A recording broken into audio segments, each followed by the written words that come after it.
चलो, जय हिंद students, welcome to Jha sir academy for IAS. So हम लोग डिस्कस कर रहे हैं द हिंदू न्यूज़पेपर के जुलाई 2023 मंथ के टॉप 100 एमसीक्यू। इसको हम लोग डिटेल में जो है वो कवर करेंगे। आपने अगर न्यूज अच्छे से पढ़ी होगी द हिंदू न्यूज़पेपर की, तो ये एमसीक्यू आप आराम से जो है वो टैकल कर लोगे, सॉल्व कर लोगे, राइट। इसके ऑलरेडी 100 क्वेश्चंस दिए जा चुके हैं। ये इसका पार्ट 4 है इस पर्टिकुलर सीरीज का, जिसमें हम लोग 31 से लेकर 40 क्वेश्चंस जो है वो अभी कवर अप करेंगे, राइट। ठीक है, तो टेलीग्राम ग्रुप सभी लोग जो है वो ज्वाइन कर लीजिएगा। पूरी अपडेट्स लेक्चर से रिलेटेड वहां पर हम प्रोवाइड करा देते हैं। तो चलिए, समय ना वेस्ट करते हुए स्टार्ट करते हैं हम लोग 31st क्वेश्चन को। तो देखिए, 31st क्वेश्चन में सबसे पहली चीज जो आपसे पूछी जा रही है, अगर आप देखेंगे 31st क्वेश्चन को, तो उसमें से आपको करेक्ट स्टेटमेंट बताना है। आपके साइड में जो है वो क्वेश्चन आपको नजर आ रहा होगा इस तरफ, कैनरी आइलैंड। तो सबसे पहली चीज तो ये आइलैंड है कहां पर, कैनरी आइलैंड। क्वेश्चन डायरेक्ट आपसे ये पूछा जा सकता है कि कैनरी आइलैंड जो है वो कहां पर है।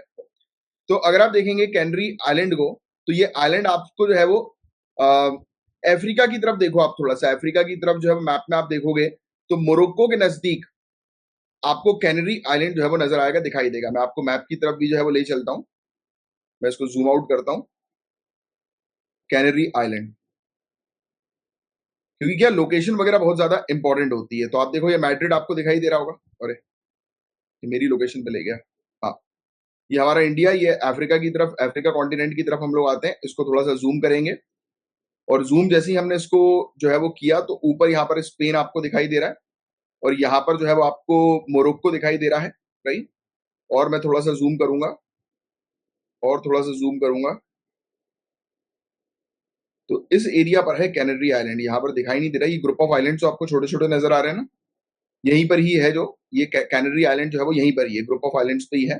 ये लिखा तो है कैनेरिया, ग्रैंड कैनेरिया जहां पर लिखा हुआ है ना, कैनरी, कैनेरियास, ये भी देखो ये लिखा हुआ है। ये कैनरी आइलैंड जो है वो उसको कहते हैं, राइट। तो ये फैक्ट जो है वो थोड़ा सा ध्यान में रखना।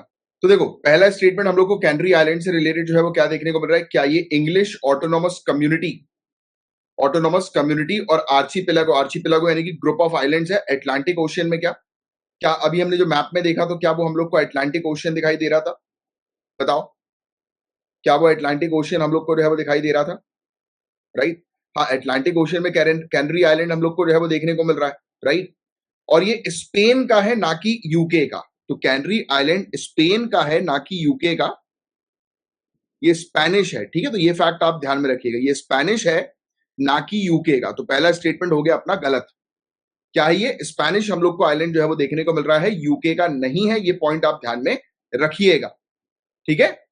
और इसके अलावा सेकंड स्टेटमेंट हम लोग को क्या देखने को मिल रहा है, टेनीरीफ इज अ लार्जेस्ट और मोस्ट पॉपुलस आइलैंड है। कैनरी आइलैंड का क्या? तो ये बिल्कुल करेक्ट है। टेनीरीफ भी जो है वो उसका, क्योंकि देखो आर्चीपेलागो है, यहाँ पर आर्चीपेलागो जो है वो लिखा हुआ है। आर्चीपेलागो का मतलब जो है वो क्या होता है, ग्रुप ऑफ आइलैंड को हम लोग आर्चीपेलागो जो है वो कहते हैं, राइट। तो ये चीज जो है वो आप थोड़ी सी ध्यान में रखिएगा, ठीक है।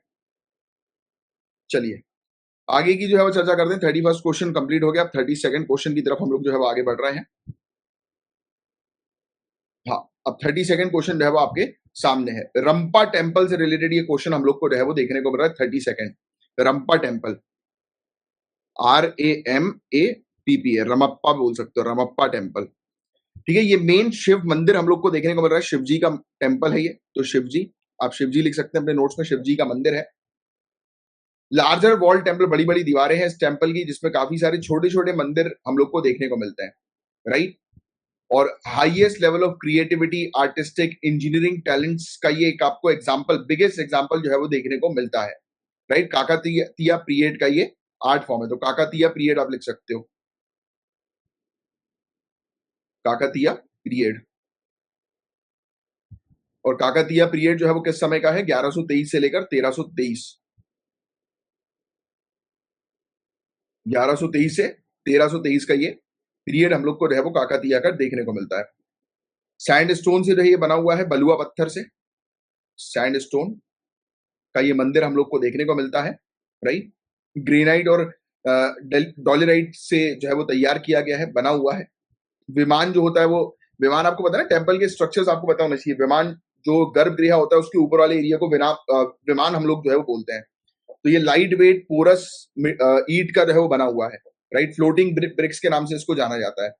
और जो स्कल्पचर हम लोग को रमप्पा मंदिर का देखने को मिलता है, स्पेशली ब्रैकेट फिगर है और लश्कर शाइनिंग पोर्शन इसका हम लोग को देख, मतलब इतना शाइन करता है इवन 800 सालों के बाद भी इसके कंस्ट्रक्शन की इस पर शाइन हम लोग को जो है वो नजर आ रहा है। टेम्पल जो है वो लिविंग मेमोरी है काकातियास की, राइट, और golden era Telugu speaking region पे हम लोग को देखने को मिला था साउथ इंडिया की ये रामप्पा मंदिर। तो क्या ये मंदिर भगवान शिव को भगवान विष्णु को डेडिकेटेड है? तो पहला स्टेटमेंट हो गया गलत। भगवान विष्णु को ये मंदिर जो है वो डेडिकेटेड नहीं है, भगवान शिव को ये मंदिर जो है वो डेडिकेटेड है। तो पहला स्टेटमेंट हो गया गलत। दूसरे स्टेटमेंट की बात करें, इसके अंदर क्या वेरियस एक्सपेरिमेंटेशन हम लोग को देखने को मिलते हैं आर्ट फॉर्म के काकातिया, बिल्कुल दूसरा स्टेटमेंट करेक्ट है। तीसरे स्टेटमेंट की it is build of sandstone, हाँ सैंडस्टोन से जो है बना हुआ है, तीसरा स्टेटमेंट भी इसका करेक्ट हम लोग को देखने को मिल रहा है, राइट। तो 32 का जो करेक्ट आंसर होगा ओनली 2, दो ही जो है वो करेक्ट है, बाकी एक इनकरेक्ट नहीं है, मतलब इसमें जो करेक्ट आंसर होगा वो होगा बी, बी, ठीक है, बी ओनली 2। देखो यूपीएससी आज की डेट में इस तरीके के क्वेश्चन पूछ रही है कि only 1 correct, only 2 correct, only 2023 के क्वेश्चन पेपर में आपने देखा होगा, तो उसी फॉर्म में उसी पैटर्न में क्वेश्चन है, तो इसका करेक्ट आंसर 32 का होगा बी, ठीक है। तो ये फैक्ट आप ध्यान में रखिएगा। इसमें दो स्टेटमेंट करेक्ट है, सेकंड वाला और थर्ड वाला स्टेटमेंट, इसलिए बी इसका जो है वो करेक्ट आंसर होने वाला है। अब 33rd क्वेश्चन की तरफ मैं आपको ले चलता हूं। डिफेंस एक्विजिशन काउंसिल के बारे में ये क्वेश्चन हम लोग को देखने को मिल रहा है। डिफेंस एक्विजिशन काउंसिल का मतलब आपको पता होगा, ये एक ऐसा काउंसिल है जिसका ऑब्जेक्टिव ये होता है कि हम जितने भी डिफेंस से रिलेटेड प्रोडक्ट्स यानी कि जितने भी वेपन्स वगैरह परचेज कर रहे हैं उसको उसके ऊपर डिसीजन लेने वाला ये काउंसिल हम लोग को देखने को मिलता है। ये सबसे टॉप लेवल का यानी कि एपेक्स लेवल का यानी कि टॉप लेवल का ये हम लोग को देखने को मिल रहा है। क्या क्या है टॉप लेवल का? डिसीजन मेकिंग बॉडी है। क्या है? डिसीजन मेकिंग बॉडी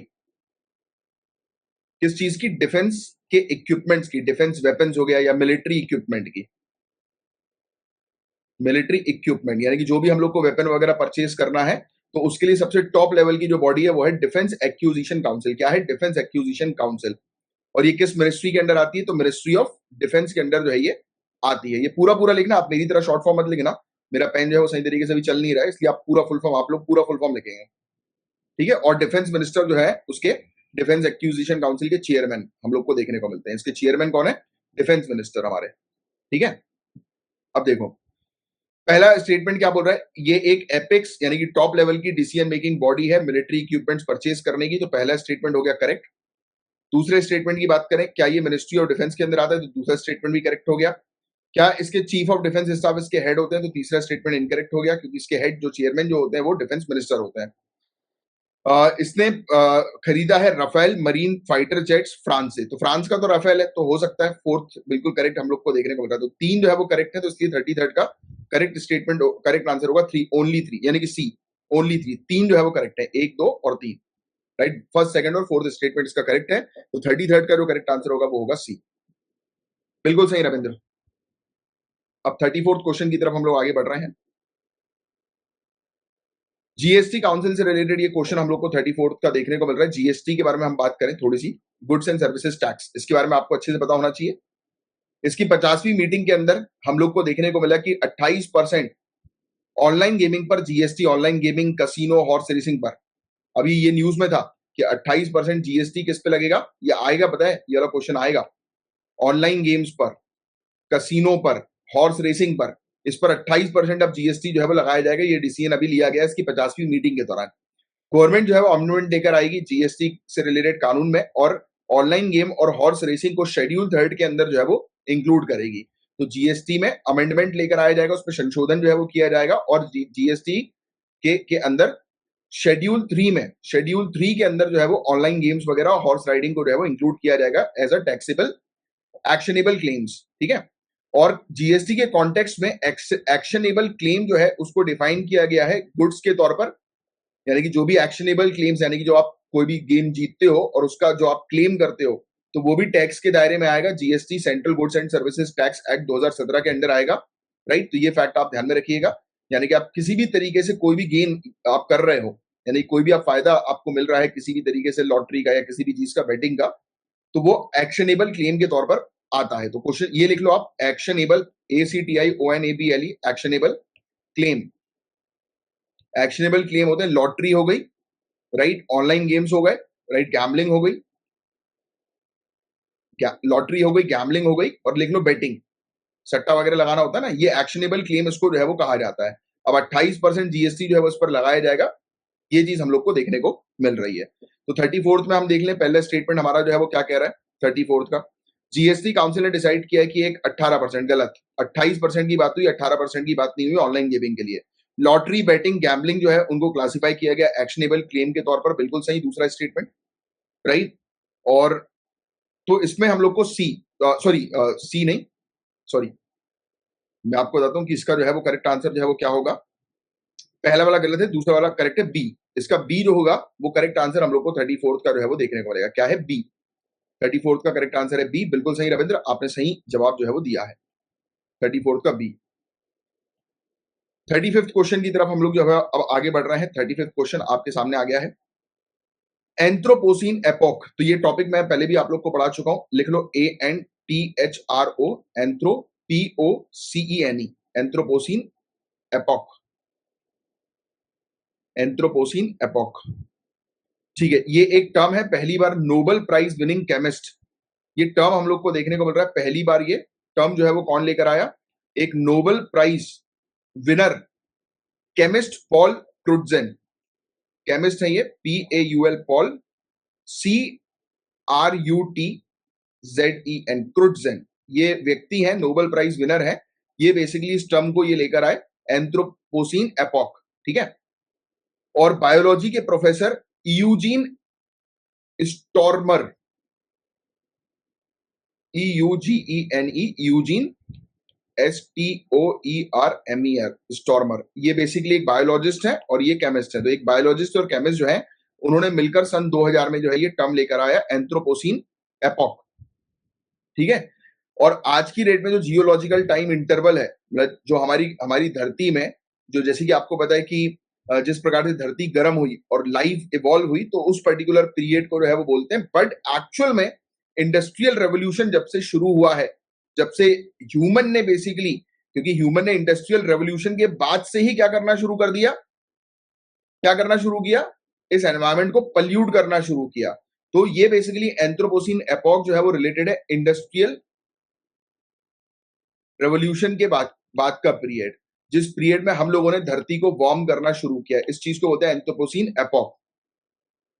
इयॉन जो है वो ब्रॉडेस्ट कैटेगरी हम लोग को जियोलॉजिकल टाइम की देखने को मिलती है, और एज जो है वो स्मॉलेस्ट कैटेगरी है। और ये सब कैटेगरी जो है वो डिवाइडेड है सब कैटेगरी में। फॉर इंस्टेंस धरती जो है वो 4 इयॉन्स में बटी हुई है, राइट। अब देखो धरती के अंदर इयॉन करके आपसे पूछ लिया है कि भैया इयॉन क्या है, एक ज्योग्राफिकल टर्म है, तो आपको ध्यान में रखना है कि एक बड़ा टाइम, एक जियोलॉजिकल टाइम, एक बहुत काफी बड़ा टाइम, जियोलॉजिकल टाइम। और दूसरा एज जो है वो स्मॉलेस्ट है। अगर हम बात करें इयॉन की तो वो बड़ा बड़ा समय है, और एज जो है वो छोटे समय की बात हो रही है। और हर एक बेसिकली ये कैटेगरीज जो है वो अलग अलग सब कैटेगरीज में डिवाइडेड है। जैसे कि धरती की हिस्ट्री में 4 इयॉन हम लोग को देखने को मिलते हैं। कौन से 4 इयॉन है? जैसे कि हेडियन, हेडियन वैसे ये पूछा नहीं जाएगा, बट फिर भी आपकी जनरल नॉलेज के लिए आप लिख सकते हो। हेडियन जो है वो ओल्डेस्ट है, सबसे पुराना समय जो है वो हेडियन, उसको जो है वो कहा जाता है, HADEON, हेडियन। फिर आर्चियन, फिर आर्चियन पीरियड, फिर प्रोटीरोजिक, प्रोटेरोजिक, प्रोटेरोजिक पीरियड, और फिर फेनेरोजिक, फेनेरोजिक सबसे यंगेस्ट है, फेनेरोजिक सबसे यंगेस्ट पीरियड हम लोग को जो है वो देखने को मिलता है, ठीक है। तो ये चीज आप थोड़ी सी ध्यान में रखिएगा। चलिए आइए स्टेटमेंट की तरफ आते हैं। 35th क्वेश्चन, ये टर्म जो है वो डिनोट करता है प्रेजेंट जियोलॉजिकल टाइम इंटरवल को, जिसमें धरती का इकोसिस्टम जो है वो रेडिकल चेंजेस में हम लोग को देखने को मिला ह्यूमंस के कारण। तो ऑब्वियसली बात है, इंडस्ट्रियल रेवोल्यूशन में ह्यूमन ने क्या किया, पोल्यूशन किया और धरती के अंदर चेंजेस आए, धरती के क्लाइमेट पर चेंजेस आए। पहला स्टेटमेंट करेक्ट है। एपॉक जो है वो ब्रॉडेस्ट कैटेगरी हम लोग को नहीं, इयॉन ब्रॉडेस्ट कैटेगरी है, एपॉक जो है वो नहीं है। तो दूसरा स्टेटमेंट इसमें हो गया इनकरेक्ट, इसलिए 35th का करेक्ट आंसर जो होगा वो हम लोग को क्या देखने को मिलेगा, first A is the correct answer. सिर्फ एक ही स्टेटमेंट जो है वो उसमें करेक्ट हम लोग को नजर आ रहा है। अब आपके सामने 36th क्वेश्चन, ये अब लिख लो इसमें गुलियन। अब देखो, अब लोग बोलते हैं कि यार ये सब चीजें तो हमने न्यूज में पढ़ी ही नहीं और यूपीएससी ने पूछ ली। तो यूपीएससी ऐसे क्वेश्चंस पूछती है, इसलिए आपको ये सब जो लेक्चर्स हैं उसको बिल्कुल भी छोड़ना नहीं है,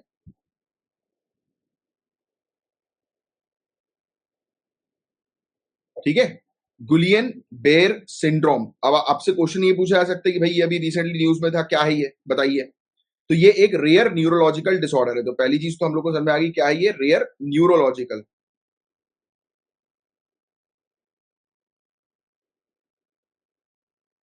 रेयर न्यूरोलॉजिकल डिसऑर्डर। क्या है ये, एक रेयर न्यूरोलॉजिकल डिसऑर्डर है जिसमें बॉडी का इम्यून सिस्टम जो है, हमारी बॉडी के अंदर जो इम्यून सिस्टम होता है, जो हमें बीमारियों से प्रोटेक्ट करके रखता है, बॉडी का जो इम्यून सिस्टम हम लोग को जो है वो देखने को मिल रहा है। ठीक है, पूरा देख लेना आप, इम्यून सिस्टम, ठीक है, जो नॉर्मली प्रोटेक्ट करता है हमें इन्फेक्शन से और दूसरी फॉरेन बॉडी से, जो मिस्टेकनली हमारी बॉडी के अंदर आ जाती है। तो ये डिसऑर्डर जो है वो अफेक्ट करता है बॉडी के नर्वस सिस्टम को, मतलब ये कहीं ना कहीं हमारे इम्यून सिस्टम को जो है वो डैमेज करता है। ठीक है, तो ये चीज आपको ध्यान में रखना है, ये हमारी इम्यून सिस्टम का डिसऑर्डर है।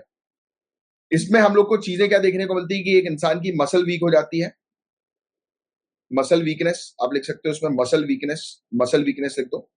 एक इंसान की मसल वीक हो जाती है, मसल वीकनेस।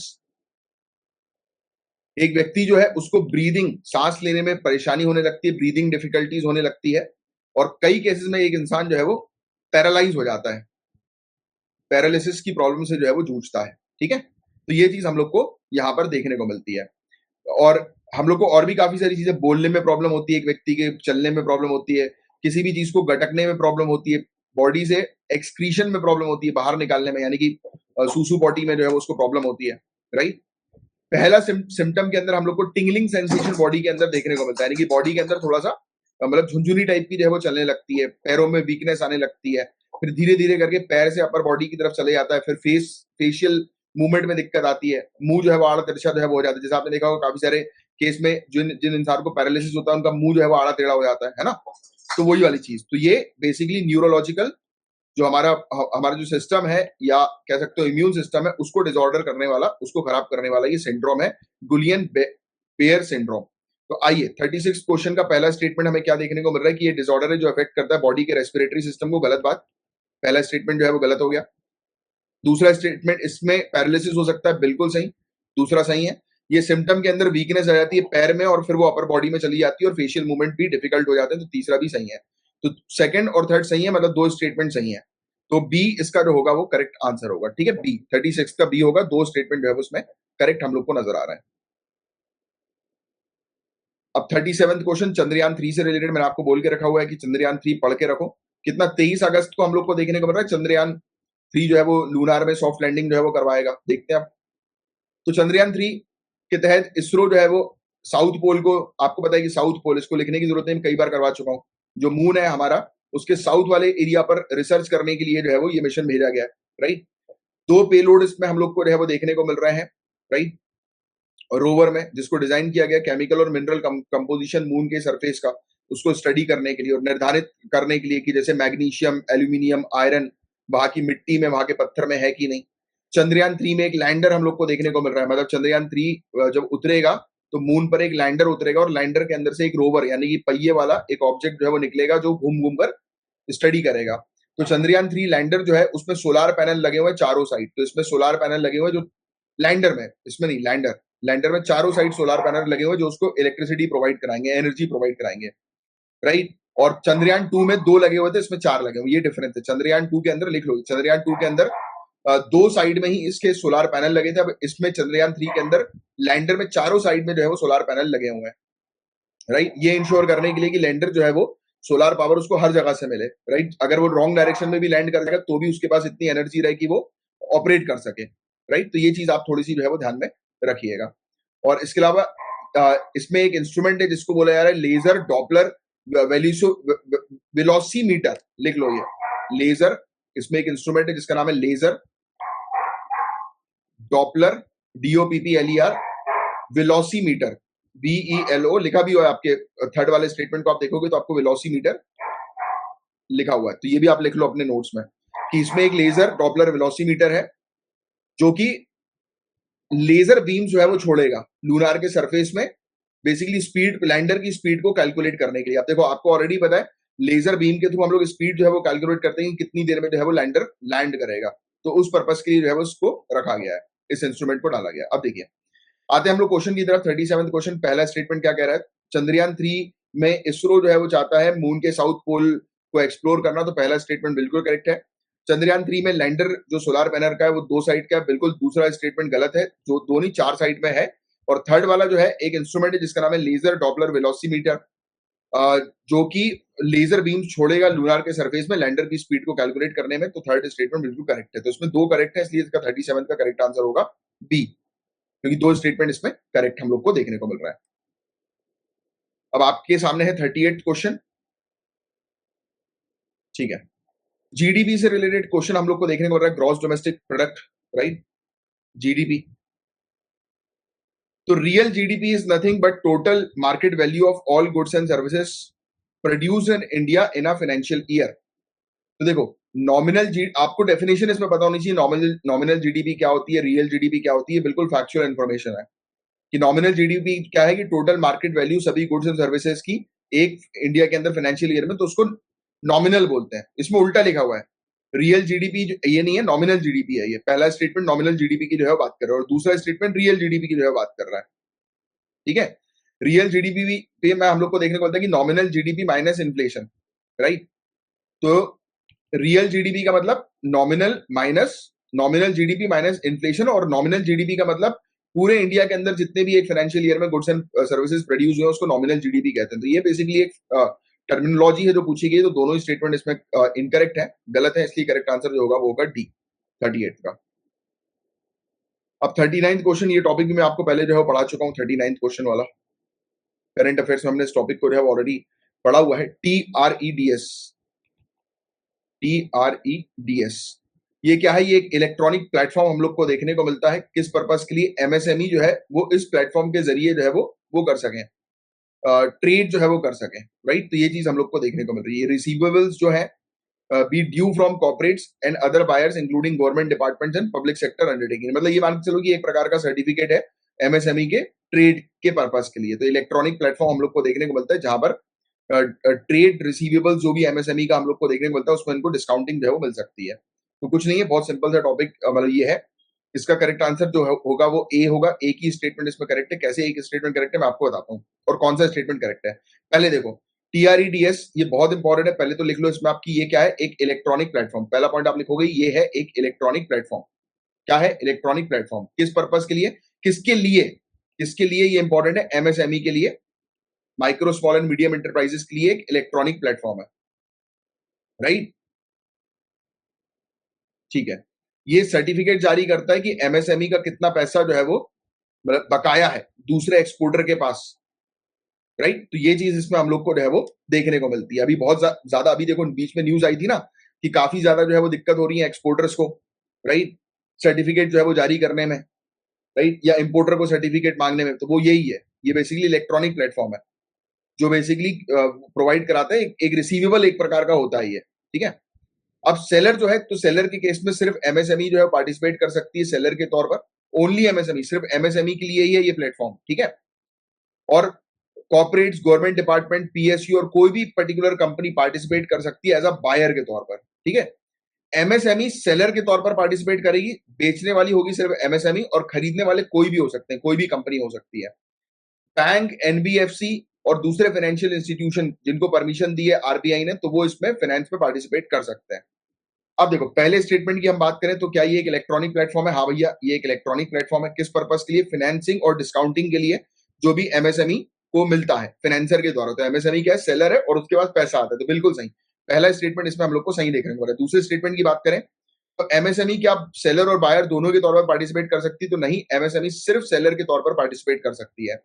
सिर्फ NBFC को ही परमिशन दी है क्या? नहीं, बैंक्स को भी जो है परमिशन दी हुई है NBFC के अलावा RBI के थ्रू। तो इसमें एक ही स्टेटमेंट करेक्ट है जो कि है पहला वाला, इसलिए हमारा करेक्ट आंसर इसमें होगा ए, ठीक है, 39 में। अब आज का last question of the day, मैं उम्मीद कर रहा हूं कि आप, मैं जो जो चीजें बताते जा रहा हूं वो सब चीजें आप जो है वो नोट डाउन करते जा रहे हैं, और इस सीरीज का जो है वो आपको फायदा मिल रहा है, क्योंकि ये काफी अच्छी सीरीज, या इस टाइप की सीरीज और कहीं आपको नहीं मिलेगी इस तरीके के टॉपिक्स में। इस तरीके के टॉपिक ज्यादातर लोग कवर ही नहीं करते हैं। कौन सा स्टेटमेंट जो है उसमें करेक्ट हम लोग को कोर इन्फ्लेशन का, मुद्रा फीसदी का जो है वो देखने को मिल रहा है। सुपर कोर इन्फ्लेशन और कोर इन्फ्लेशन की यहाँ पर बात हो रही है, काफी इंपॉर्टेंट टॉपिक है ये, तो आपको दोनों पता होना चाहिए। कोर इन्फ्लेशन लिख लो। कोर इन्फ्लेशन जो है वो क्या होता है? ये बेसिकली एक मेजर है। क्या है ये मेजर? मेजर किस चीज का? इन्फ्लेशन कैलकुलेटेड मेजर करते हैं हम लोग, राइट? आकलन करते हैं किस चीज का? इन्फ्लेशन का, मुद्रा फीसदी का। कैसे? रिमूव कर देते हैं प्राइस ऑफ फूड और फ्यूल।